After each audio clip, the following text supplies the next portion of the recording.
ৰাম ৰাম বন্ধু বান্ধৱীসকল, আমি বহুতো ধৰণৰ কষ্ট কৰোঁ, কিন্তু আমি সময়মতে তাৰ ফল নাপাওঁ।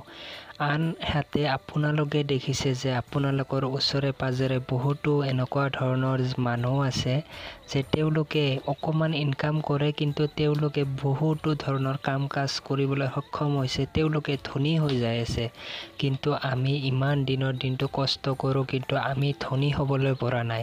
আমাৰ নজুৰে সেইখিনি ধন টকা পইচাৰে। গতিকে বন্ধু বান্ধৱীসকল, এনেকুৱা ধৰণৰ বহুতো ক্ষেত্ৰত আপোনালোকে উপনীত হৈছে, বহুতো মানুহক ধনী হ'বলৈ দেখিছে, আকৌ বহুতো মানুহক ধনীৰ পৰা দৰিদ্ৰ হ'বলৈ দেখিছে। গতিকে বন্ধু বান্ধৱীসকল, ইয়াত বহুতো ধৰণৰ বাস্তু দুখৰ কথা থাকে। আপোনালোকক ক'ম যে হয় বন্ধু বান্ধৱীসকল, কৰ্মই হৈছে ধৰ্ম। হনুমানক মাত্ৰ 2টা নিয়মত আপোনালোকে যদি প্ৰত্যেক মঙলবাৰে পূজা কৰিবলৈ ধৰে, তেতিয়াহ'লে আপোনালোকে ফটককৈ ধনী হ'বলৈ পাৰিব। কেতিয়াও আপোনালোকৰ দৰিদ্ৰ জীৱনলৈ নাহে। আপোনালোকে কেৱল ধন টকা পইচা সঞ্চিত কৰি ৰাখিবলৈ পাৰিব। বন্ধু বান্ধৱীসকল, বহুতো ধৰণৰ নিয়ম আছে। তাৰে ভিতৰত কওঁ যে আপোনালোকে মৰ্ণিং যেতিয়া বিচনাৰ পৰা উঠে, তেতিয়া আপোনালোকে ভূমিডোখৰক সেৱা কৰি বিচনাৰ পৰা উঠিবলৈ চেষ্টা কৰিব।